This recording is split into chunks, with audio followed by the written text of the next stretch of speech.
माझं नाव मिलिंद सुरजसिंग पवार. सटाण्यावरून आलो आहे मी. 5 मेला आलो होतो. त्यावेळेस मला थोडंसं हे वाटलं.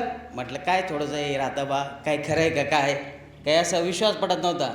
संकल्प केला त्यावेळेसच थोडंसं जाणवलं की बा आपण जेव्हा संकल्प करतो तेव्हा जे नकारात्मक ऊर्जा असते आपल्या शरीरातील ती बाहेर पडते.